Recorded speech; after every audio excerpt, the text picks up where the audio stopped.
Caitlin Clark, please leave this league and let it crumble.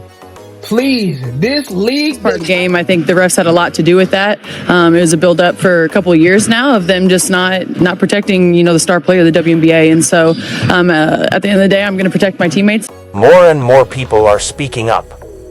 The anger is growing, and now fans are openly saying what once felt impossible: Caitlin Clark should leave the WNBA. Her supporters are fed up and saying it loudly.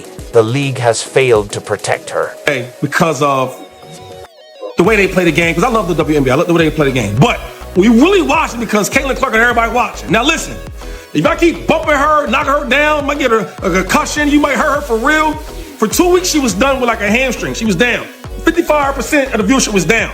She comes back the next game, it's about 3 million viewers. Now let me tell you something. Growing up in the hood, they teach you this.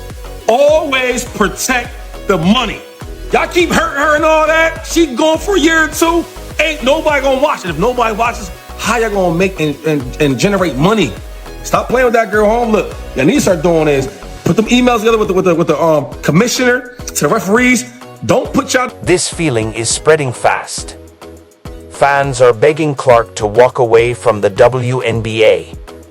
They say if the league won't stop other players from attacking her, she should go somewhere else, somewhere that will keep her safe. Go play basketball somewhere else. Your fans will follow you. We will follow you wherever you go. But let this shit crumble and burn to the fucking ground, man. Let the viewership drop below 50%. Let them lose hundreds of millions of dollars again, man. Let them go back into fucking irrelevancy. Nobody giving a damn about nothing. Sophie Cunningham, who many now call Caitlin Clark's bodyguard, finally spoke up. Her words show just how badly the league has treated its biggest star. This isn't just about basketball anymore, it's about a league that's lost its way. Focus on hitting my shots, making sure I'm executing the schemes right. I'm not focused on the extracurricular activities. And you know what? During that, it was just part of the game. I think the refs had a lot to do with that. It was a build-up for a couple of years now of them just not protecting, the star player of the WNBA. And so at the end of the day, I'm going to protect my teammates. That's what I do. And I'm a team player, so. A regular Tuesday game between the Indiana Fever and Connecticut Sun turned into another ugly moment for Caitlin Clark. She was hit hard again, and once more, the WNBA looked the other way. They've been beating this girl up, pushing her on the floor, pulling her hair, poking her in the eye. You hear me? That's dangerous, bro. Because y'all mad because she pulling up threes in your face and then talking her smack like she should. Everybody else do it, so what's different? Y'all be picking and choosing who y'all want to pick y'all battles with, bro. That's just... JCS Sheldon hit Clark in the eye. While Clark was still in pain, Marina Mabrey pushed her to the floor. Somehow, the ref gave Clark a technical foul, saying she was acting out.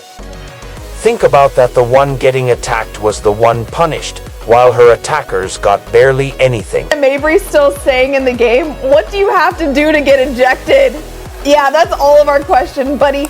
None of us know. None of us know what you have to do to get ejected in the WNBA. You can pull hair. You can pull hair. You can drag.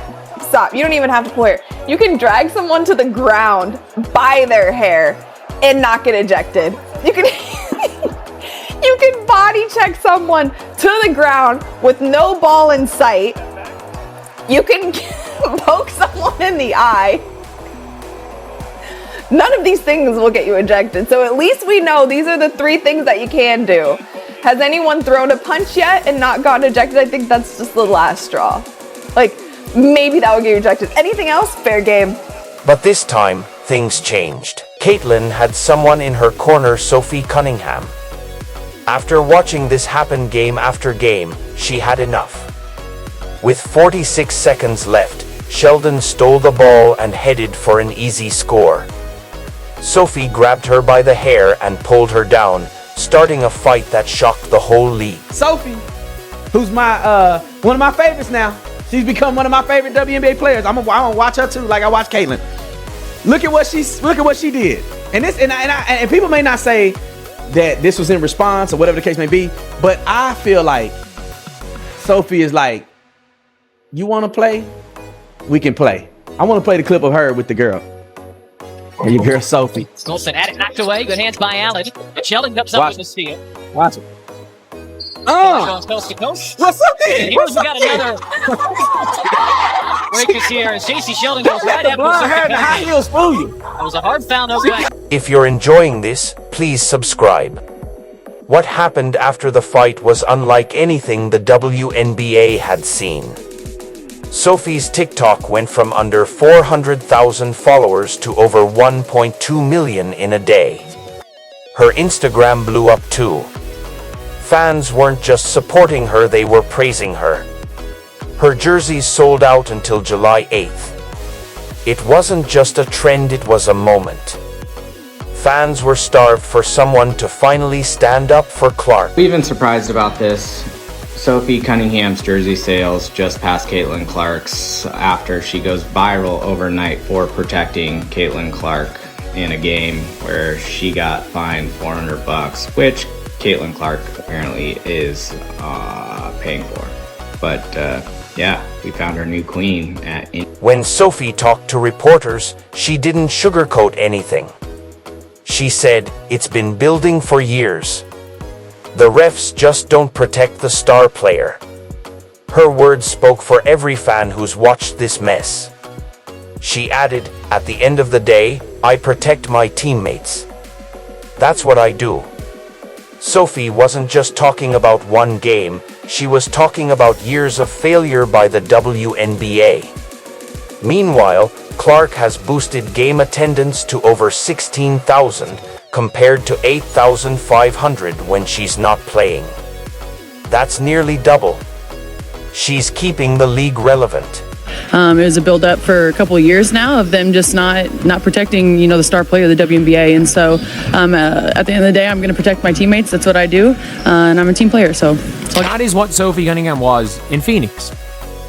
It is what Marina Mabry is.